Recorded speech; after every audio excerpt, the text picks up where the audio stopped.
here. Gordon Johnson had 81. Tony Rosales, 54. Paige Tarosky had 27. And we have, how this machine does this for the overvote, undervote, is that reported them as 27 here on the report for the write-ins. And then for Centerville, we've got 15 for Heather Boberg, 10 for Ingman, and 5 for Kunkel.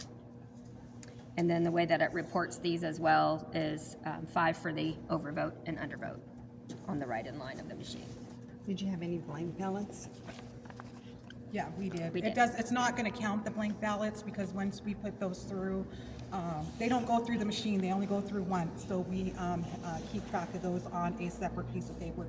I shouldn't say we. The resolution board keeps track of those on a separate report. So when they're going looking at those. So. Okay, so when we're looking at the number of voters that voted, this would not necessarily be a true indication. That's the number of people that voted. Is that correct?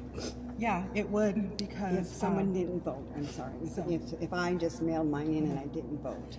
Yeah, it's because this shows how many ballots go through the machine, and then we have to hand enter those blank ballots into the count. So Okay. that's how we do that. So So we'll when track the that final- and we'll put that on the spreadsheet.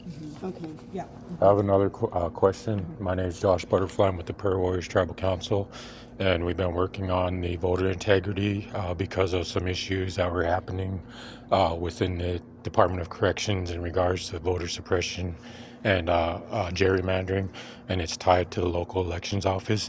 Last election, there was some stickers that were put on the ballots. I took pictures. We got, when we were here, I was for the Trump administration. Laura Trump hired me.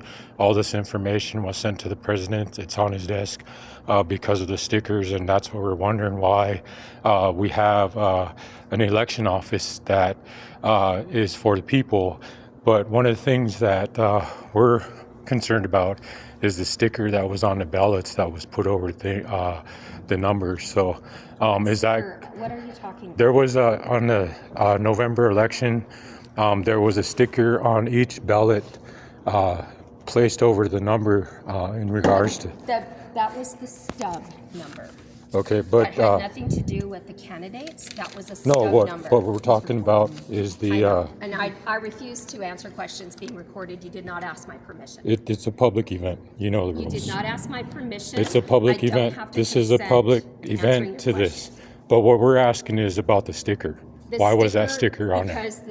Because in ordering the ballots, the UACAVA ballots were ordered first. Okay. They were ordered in batches of 25. There was one precinct that had 75 because those were mailed out 45 days in advance of the election. And so there was an issue with the stub number when we ordered poll ballots and election day ballots. Okay. And so I created the solution for the stub sticker so that they would stay in consecutive order. Instead, the ballots were printed with starting over with 1, for example, when we got the poll